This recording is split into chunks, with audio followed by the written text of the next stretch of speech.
Hey, what's up, everybody? This is Kelly Simmons Podcast, and once again, I'm here with my boy Jeff. Jeff, say hi to the people. Hello, everybody. Man, I was telling Jeff a little bit before we started this recording, and I got into a conversation with a family member yesterday about religion. So, but we go, and it just went off into something that I didn't even think, and it really has me concerned about black people in America and actually around the world. But it has me very concerned, and we're going to talk about that today. But first, what we're going to do, first, the greeting. Hey, what's going on with everybody? I don't have my cigars today because I went off and forgot them because I was so heated and trying to get to the studio to talk about this. I swear I was up. This conversation was a 2-hour conversation, and it had me up all night just fuming. So I'm going to take care of this today. Jeff, did you want to do your review, man? Oh, yeah, I'm going to do a quick movie review here for a movie actually I saw on Father's Day. Just to point out, this is not even exactly all about the movie. We're going to talk a little bit about my movie-going experience. So, I went to see this movie, 47 Meters, and if you're not aware of what it's about this these two sisters that go on a cage, great white shark cage diving experience, and the cage breaks loose and sinks to the bottom of the ocean. The movie was okay. It was fun. It was not like ever going to win any Oscars or anything like that. It's just basically to promote some scares, and especially if you're not well educated on diving and sharks and everything, I'm sure it does a whole lot of that. I don't want to go into that. So, but my point being, so I went to this certain particular theater that I go to most of the times when I go to the theater. You want to call it out? Plaza Theater. Okay. I usually go from 10. I attend a movie that starts anywhere from 10 to 11 before noon. That way there's no crowds or anything. That day I happened to go to a late afternoon movie. So I walk into the theater. I actually went to the movie, this one by myself. Going to the theater, there's a few white people sitting in the bottom rows, and then there's more black people sitting at the top rows. So actually I go in, I sit in at the top of the theater, over by this one particular white guy who was in the theater by himself, and I'm second from the back of the top row. So there's a guy sitting behind me, and he's tapping and tapping and tapping, waiting for the music and making some music himself, which was okay. It's annoying, but I'm thinking if he stops before the movie's over or starts, then that's fine. So so the movie starts, and I'm sitting there, I'm watching the previews, and the movie's getting ready to start. And this lady with long blonde hair steps over in front of me and bends over and says, "Is there anybody sitting here?" Now, mind you, the theater is completely packed by this time.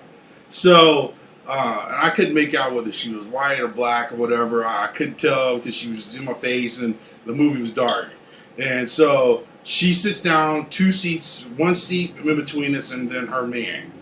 And so the movie starts, and within 5-10 minutes into the movie, all the chatter starts. All the chatter starts. So first of all, it starts with her, and between the crunching and the munching of the popcorn, then she starts talking. Not even a whisper. It's like, "Oh, she's crazy. I wouldn't do that." And I was like, "Okay." Did I know she was black? Yeah. She was black with blonde hair. So then I knew what I was dealing with. So it got to the point where it became extremely annoying, and I'm thinking, I had to say something to this woman because I'm pissed by this time. And the main thing I wanted to just say to her, if you don't shut the hell up, I'm gonna kick his ass. That was where I was at that point. But I remembered my home training and I didn't say anything. But shortly after that incident was going down, then the rest of the theater started talking. So it wasn't just her, it was the guy and his group next to me, behind me, and all in front of us. So you got a whole theater of people talking and saying shit that just for no fucking reason. And not even anybody whispering, they're just talking loud. So, I had the opportunity to go to a movie theater yesterday, and I decided I'm no longer attending theater, the show at the Plaza. So, unfortunately, if we can't go to a fucking movie and enjoy it without acting like we're at home, I don't want to be part of it. So, I'm going to go where the white people are because they'll be quiet. For the most part. For the most part. And I hate to have to say that, but it's true. People, go to the movie. If you're not going to pay for somebody else's ticket because you're talking, shut the fuck up. There ain't nothing wrong with that. Here's my thing, and maybe I'm stupid. Black folks, it's not cheap to go to the movies. I'd be damned if I'm going to spend 20, 30, 40, 50 bucks to go to a movie and then talk the whole damn time through the movie. I might as well keep my black ass at home. Do a bootleg. Do the bootleg. Because it's not going to cost me no money. I ain't losing nothing. $20 popcorn. But you spent money to get into the movie theater. I spend money to get into the movie theater. I'm buying snacks and things and everything. If you with your woman, you buying her snacks, buying her ticket, you spending money. Why talk? That's just I don't understand that. Just if you're going to say something, whisper. It ain't got to be all out loud. But that's just me. Like I said, maybe I'm stupid. Maybe I just don't know what's going on. Jeff, you have your opinion on it. I just don't. I guess money ain't a thing to people, so it's just like, fuck it, we just gonna do whatever we want to do. We have money to burn. We have money to burn. I don't have money to burn. And listen, you're not the only one in the theater to know that girl's about ready to get killed, so you don't need to yell it out. All right, we all know she's getting ready to get ate up, or we all know that Jason's about ready to stab her. We don't need you to tell us. Okay, shut up. So, but they do that at plays. They do it at everything. It's like I go way out into the boonies to the movie theaters where I know that even if it is packed, it ain't gonna be that many people there. Mm-hmm. It's not gonna be that many, and it's gonna be cool, and we're gonna be straight. So it's one of those. But let's just get into this. And keep moving on it. Let's see. I was gonna go with what's in the news, but I don't even feel like doing it. Let's go with these questions. It's actually two questions, but I want to start in on this church thing. This is the question that started it, and I want to give a shout out to my friend for listening, Danielle. Please, thank you for sending the questions. Here's our question.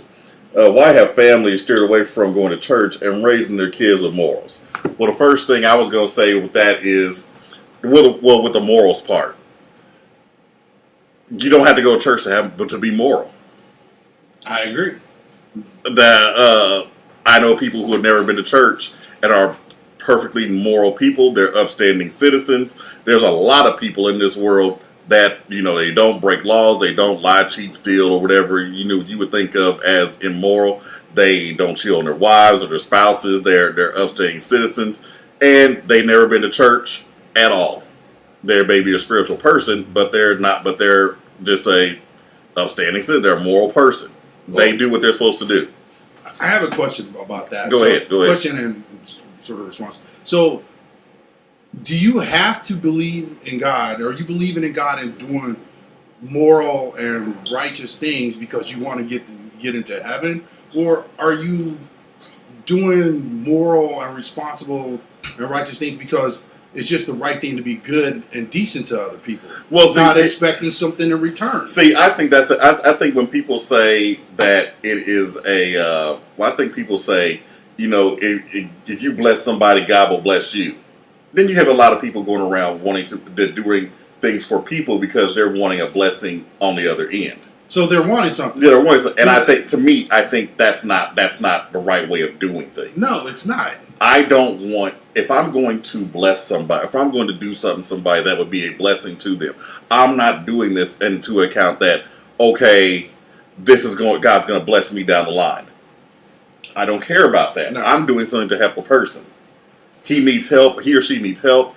So here we go. I'm going to do this. But I think people get into that idea of doing that. And the thing is, this is a situation. This is something that a lot of people have done. I mean, even back in the, not in the Dark Ages, but even back in medieval times. The Catholic Church used to sell things. You could buy your way into heaven. Mm-hmm. The Catholic Church would do that, and they would have it to where you would have, you know, you were buying your way into heaven. You were giving away all your wealth, everything you had. You were buying your way in. If you sinned, you just pay money. A lot of that stuff was going into the priest's pocket. It was going into the priest's pocket. It was going into the churches. They were building grand cathedrals off of this money that was being made off of other people. I think you still have the same thing about that now when you go with tithes and offering. I'm not saying you don't give your tithes and offering. Like I said, I'm not a big church fan, but it's for my own reasons.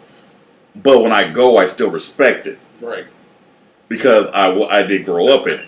So I still respect it. But I think people need to understand, or I try to tell people, is that if you are going to, you know, believe in something, at least know what you're believing in. That's the first thing. And I also tell them the only way you know what you believe in, one of the best ways to know what you believe in is to know what you don't believe in.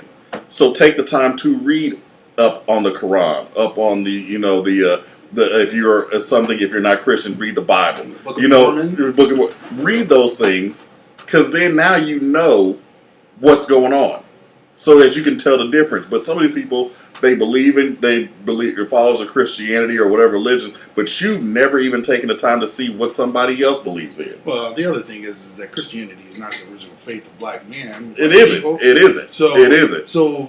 But every Sunday, I mean, I was driving it when we were. I'm sorry to interrupt. No, go ahead. Well, I was driving up to the studio, about Red Room Studios. Thank you, Jason, for that Red Room Studios. So everybody look them up. But I was driving in. I think I passed about 3 or 4 churches. I saw black folks coming in and coming out, and I was just looking around. It's like, once again, y'all reiterating that lie that men have told, that white man has told you. And it's not even as simply. I don't even think it has to do with a race, even though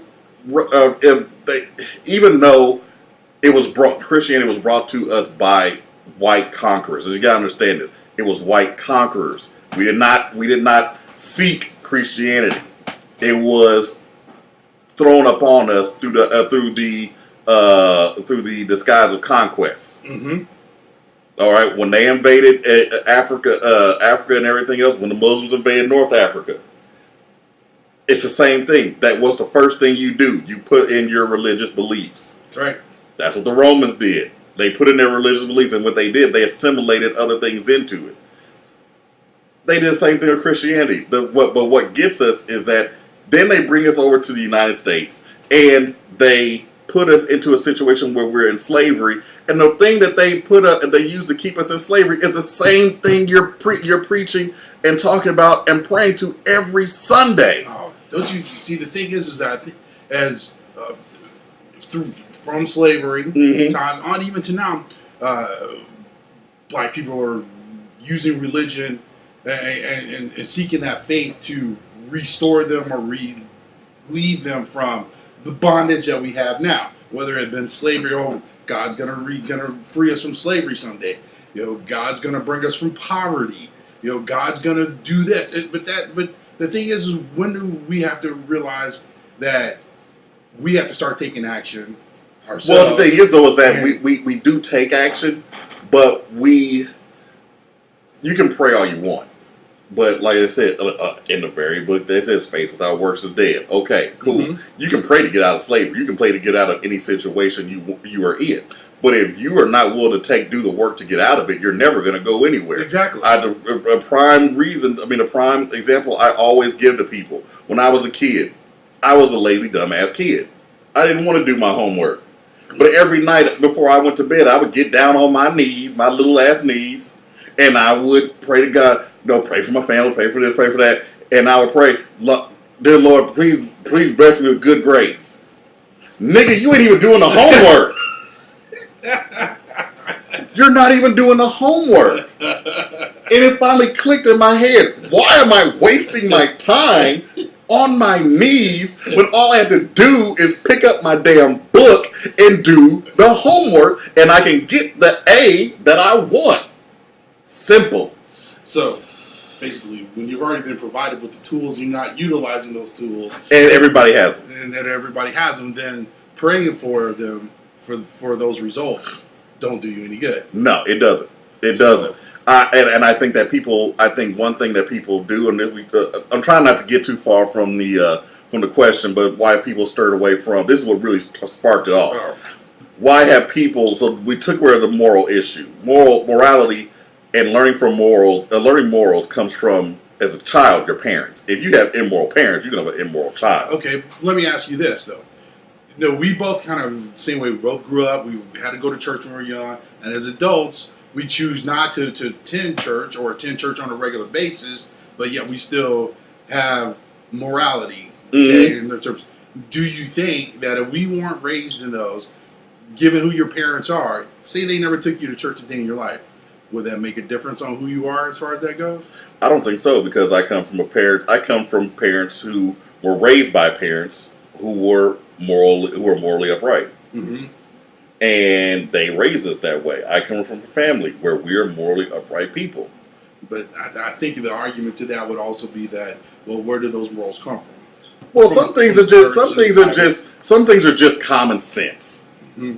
Treat people the way you want to be treated. Now, people may say, "Oh, that's from the Bible." Well, that's a simple way of putting it. Right. But I don't want to be treated like crap, so I'm not going to treat some other person like crap. Mm-hmm. That's being a moral person. Right.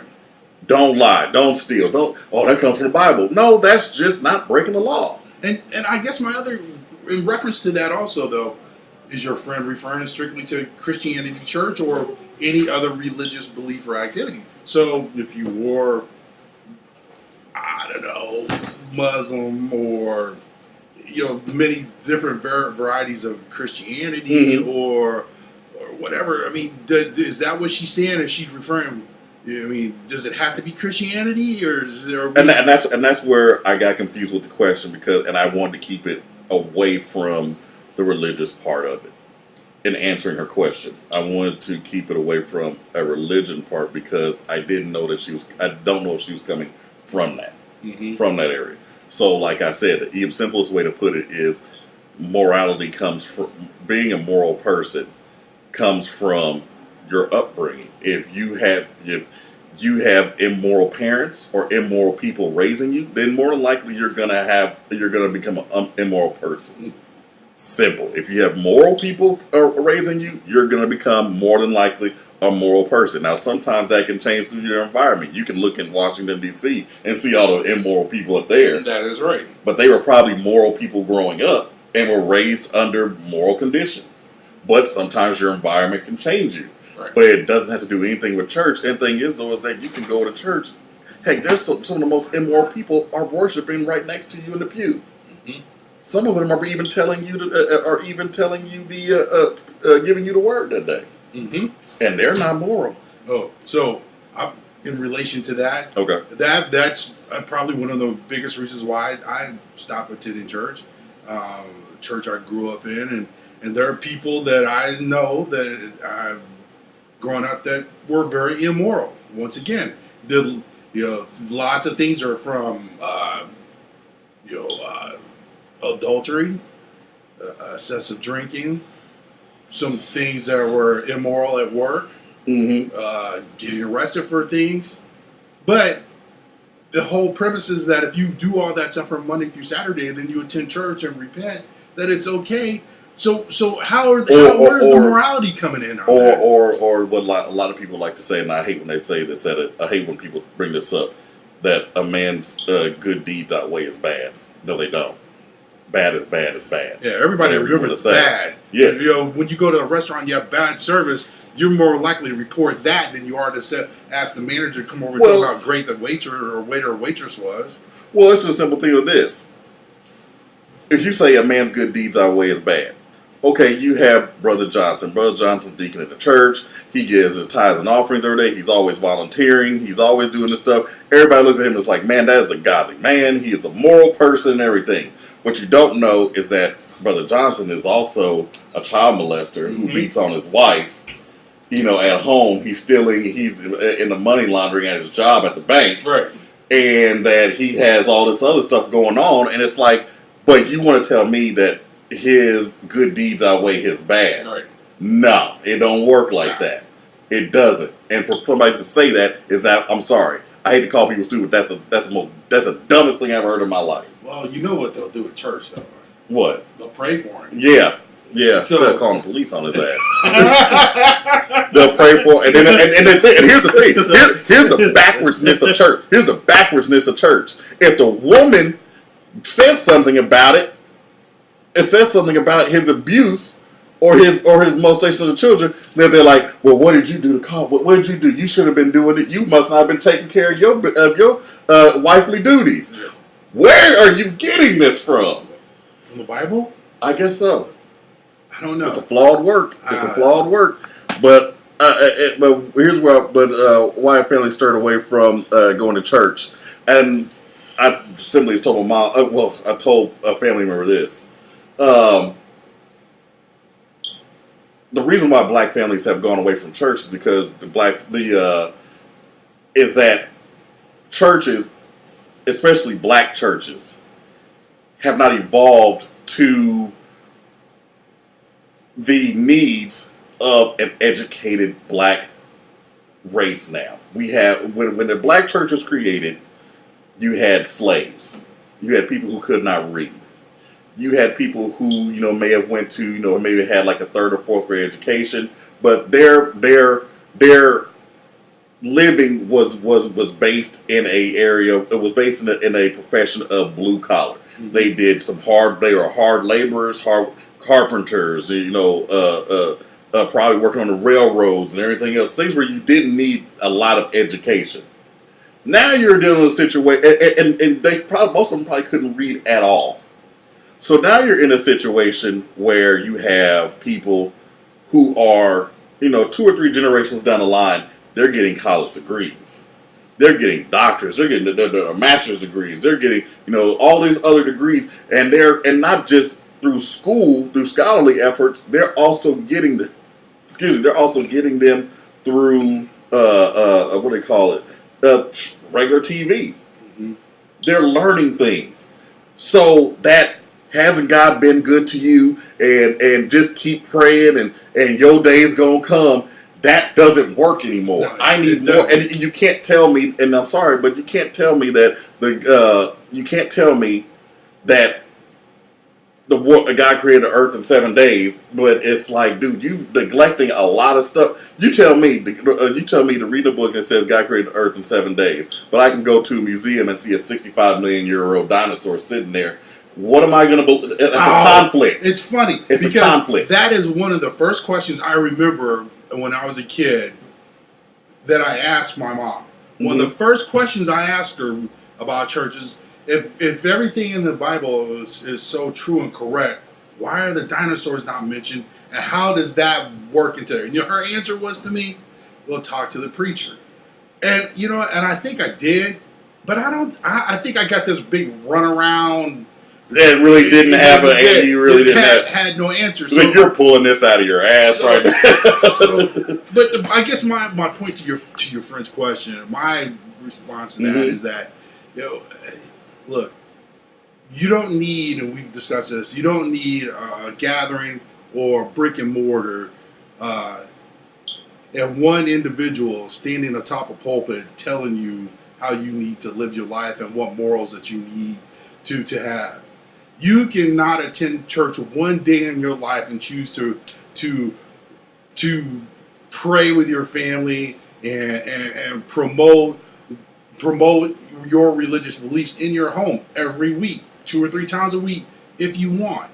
But it's the morality and those other things that are important in society to help them succeed. Just like Kelly said, he prayed every day he prayed all those times for grades, we never broke a book open. What good was it?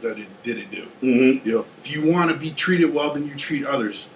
That's comes from your parents and your family. And then the other thing is, I think church is no good because we don't live in a society of a village anymore.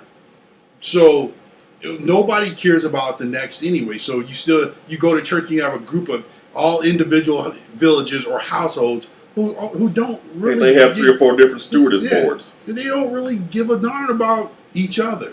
Yeah, and all of them are competing. All competing. But back in the day when I was growing up, and I hate to sound like that because it makes me sound old, but it's true. You are old. You could get in trouble during the summer. You could be out doing something, do something wrong, get your ass whooped down the street by Mrs. Johnson that day, and she'd be on calling your mom too, and get your ass whooped that night.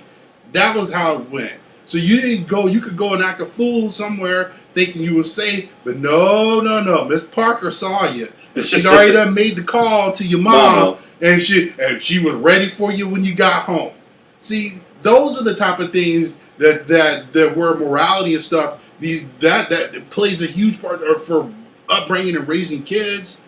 You know, you don't have to necessarily beat another man's kid now or a woman's kid. Just talk to him. But talk to him. Say, hey, man, that wasn't the right thing to do. That's right. But everyone is so focused on what they have to do and their thing. So isn't that part of church, and that's supposed to teach us that mentality of taking care of one another? Where's that gone at? Well, you got, like I said, you church is, in my opinion, you had this in several different areas of life, but church is a microcosm of your environment.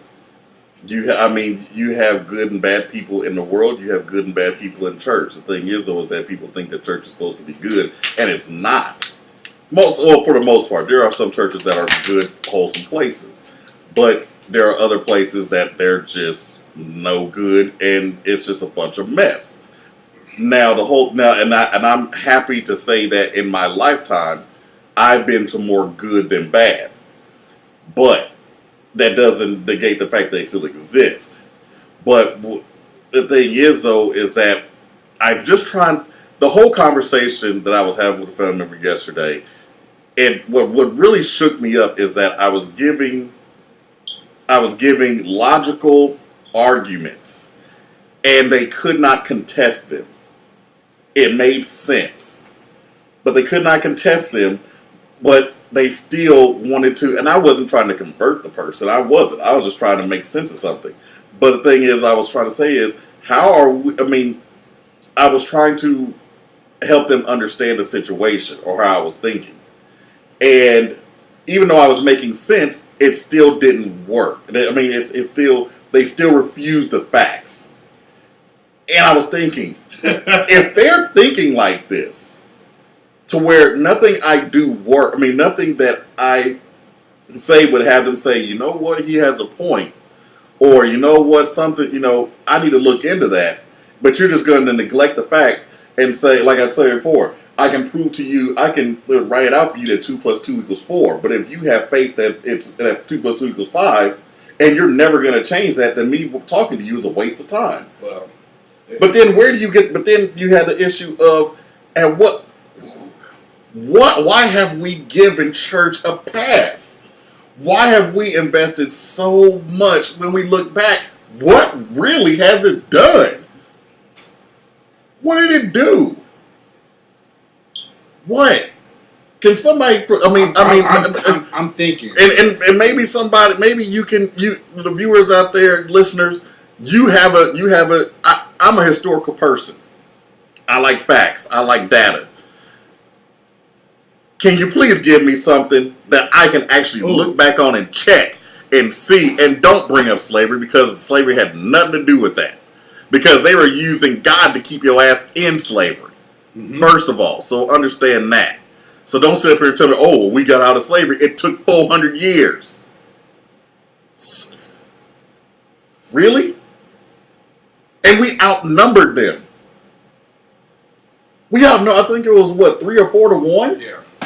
But slaves. But when you keep them uneducated, unable to read or know information, you could have outnumbered them 10 to 1, and it doesn't matter. If they have the answers. I understand that. I understand that. But the thing is, though, is that as black people, why are we so invested in something that is not ours, and for the most part has been to the detriment of black people? I don't think religion is wrong. I don't think it is either. But the problem is now. I'll say this to make it clear. Okay. There's a difference between spirituality and religion. Spirituality is your belief in a higher power, no matter what that power is. Right. Religion is you going to church on Sunday and standing up and repeating after this pastor, and that's religion. Don't forget telling everybody else they're wrong. Yeah, that's religion. Spirituality is something different. So there's nothing wrong with. So when you say, I want to say, there's nothing wrong with spirituality. But I think that if churches, I think we touched on this a little earlier. Churches need to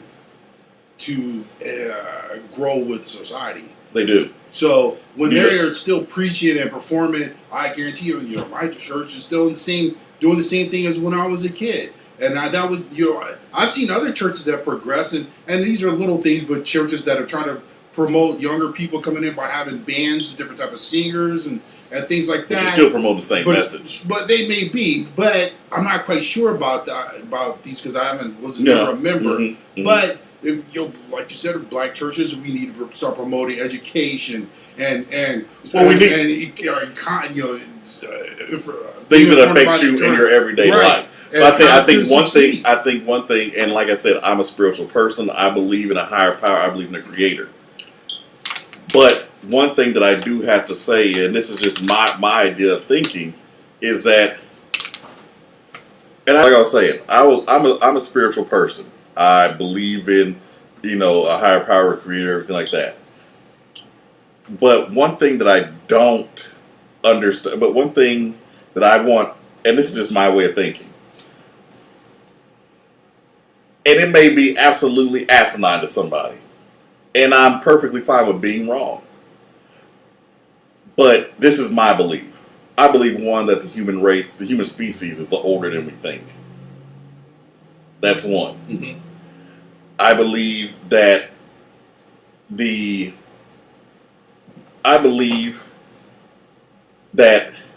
humans were a more spiritual species than we are today. And we had the power to move and change things. Mm-hmm. I believe that the Bible, in its teachings or in its wording, is telling us that we were more than what we are today. But through interpretation, it has been misunderstood. Or you're not the several rewrites. Several rewrites, the leaving out of things. So and one of the greatest things I can say is, when you have was Jesus the Son of Man? That's debatable, because the Christians believe he was, Muslims believe he was a prophet, the Jews believe he was somebody else. He was just a prophet. Mm-hmm. So you got three people who believe in Jesus, but his importance in the order of things is debatable. But what if this? Just throwing this out here. This is my thinking. What if Jesus was sent here to show us what we could be and what we could have been? Sent here by whom? A creator. Mm-hmm. I mean, and this may be going into a tangent and everything like that, but we talked about this, the Akashic Record.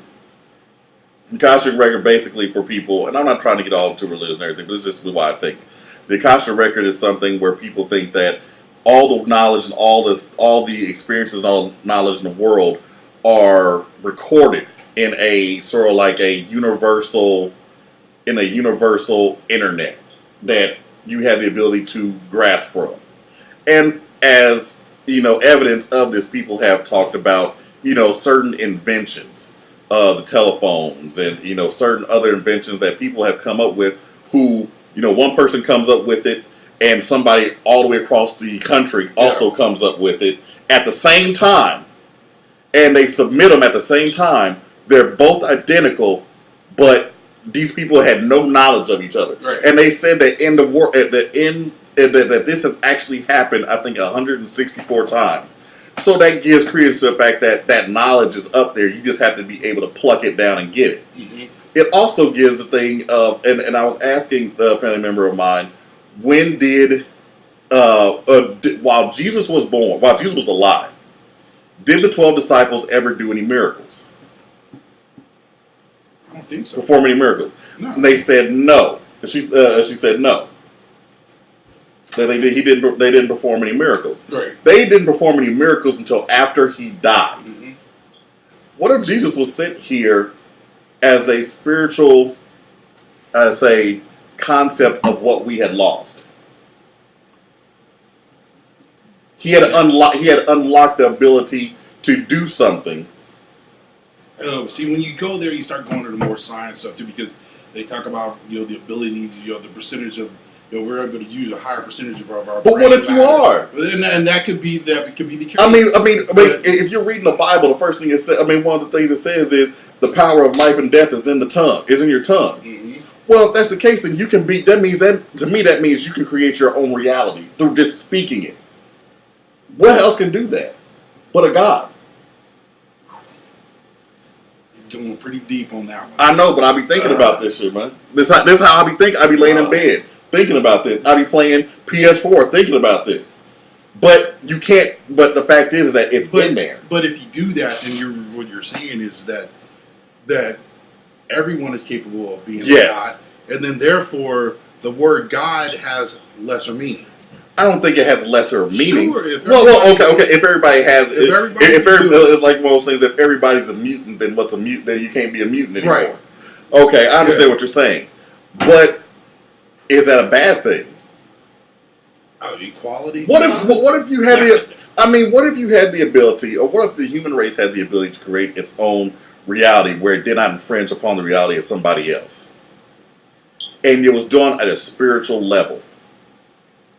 So, to where I could say, there have been times where even I have spoken something into existence. I think we just did that the other day with the whole Dave Chappelle thing. Exactly. We were sitting up here, talking for like 10 minutes on this Dave Chappelle episode. That night, this dude turns on the TV, and what episode is playing on Dave Chappelle? Yeah, that very scene. We're sitting there. That very exact scene. I've done it in my life. I have spoken things into existence where I say, I'm going to get that job. I may not even be qualified for it. Right. I'm going to get this job. I'm going to do this. I'm going to do that. And I do it. But it takes the work to do it. But see, a lot of people really believe in that as well, though, too. And there's some people that believe that if you speak upon it too much, you may chase it away. But a lot of people believe if you speak it and you say good things about it, that you're right. You're going to speak it into existence. Yeah. They even have now where you have what they call you may have it where you have vision boards where you actually take your vision, you cut out the house you want, the car you want, this and that you want. Why is that? Because the power of life and death is in. Life and death is held in the the power of life and death is in the tongue. Yeah, what you speak and what you think can become a reality. And if you think garbage, you're going to create garbage. That's why they have the whole thing of the laws of attraction. Mm-hmm. But in my opinion, Jesus knew that, and he was able to tap into that. The thing is, though, is that whoever sent him, it could have just been the laws of nature, sent him to say, hey, this is how we do this. Here's the guide to do it. And he got followers to show other people how I did this. And then, but in doing that, of course, he pissed people off. But he showed people how to do it. But we could not do it until after he had died. Right. That's why he had to die. It wasn't because, to save your sins. It wasn't because of that. That's what we've been taught. It was that he would die. He was killed because if he was not killed, we would not know that knowledge.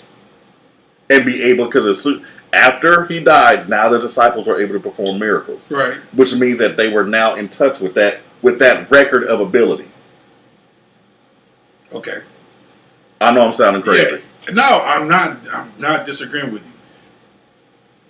We just kind of went over here. I got you. Well, bring us back. Bring us back. So I'll apologize, people. This is the way I be thinking on things. I know I sound crazy. So I apologize. Jeff, bring us back. Bring us back to the fold. Bring us back to the flock. Okay, the whole thing again, once again, about the morality and church and family. I've had the same conversation with my mother about me not attending, and I've felt like that. But buildings are not needed. Congregations of people are not needed to praise and worship. And once again, if the lack of morality is if you see that lack of morality in raising in families, that's because families are choosing to do that. Churches are choosing to do that. So until churches start making a change and start becoming more dynamic and flowing with the change and giving people what they need to succeed, then you're gonna feel that that churches have abandoned that people have abandoned churches or churches have abandoned them. You know, I just want to know, like I said, and I keep just going back to it, just trying to figure this out. What did religion do for black people that it just gives it a pass all the time? well, it did one thing. What? You kind of touched upon it, but you talked about the vision board. Maybe that's what people considered religion was for them, a vision. There was their vision board. They could see the light. They could see opportunity. They could see freedom. They could see release from bondage in whatever manner. And church that was their vision board. Maybe I just it's just sometimes it's just hard for me to understand it, and sometimes I don't, and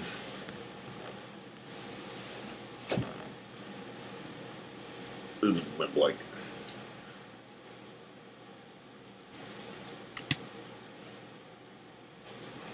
okay.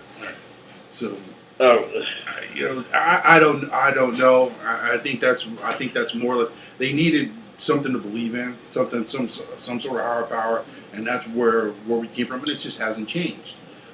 But now but even at our detriment. They don't see it that way. I mean, more wars and more people have been killed in the name of God than anybody. You are so correct. I tell you are correct, but people don't see it that way. And I guess I have another. My other thing is so much of the Bible is written by man and changed throughout the years by man. Or left out. Left out how much because honestly, people, if you stop and think about it, the whole thing with the parting of the Red Sea and Moses taking his people through that, you ever thought about how deep an ocean is, and if you part the how long it'll take you to walk from one side to the other? It's not like parting a lake and walking across. Okay, well, you're talking about 100, 200 feet deep. That makes no sense. It just doesn't. But it's believed to have happened. True. It is believed. It is. It is. I just don't know. I mean, it's like we give it a pass and we allow it to exist beyond the logical thinking. Every day we go to work, or every day people get up and they're like, okay, what makes sense and what doesn't make sense, and they live their life according to it, except for when they go to church. And that's why I don't understand what leaves that off. I mean, you have a universe, but still the universe still works on a basis of logic. Science. It's on science. Yeah. And certain things can be proven. And once it's proven, you have to now say, okay, that didn't exist, that you can't believe in that anymore. But I think we've run this one. We'll be sure, we'll probably, with this podcast, we'll be sure to touch on this topic again. My friend, our listener Danielle, she came up with some other questions. I don't even know if you want to go into them, because I think we had a good enough discussion on this, so we can save it for a different show. Once again, please send in your questions. Heck, if you can find me on Instagram in the network, that's my Instagram at in the network. That's my Instagram name, or just hit me up on, you can hit me up on, what's that? Shoot, what is it? Let me bring it up right quick so I know what it is.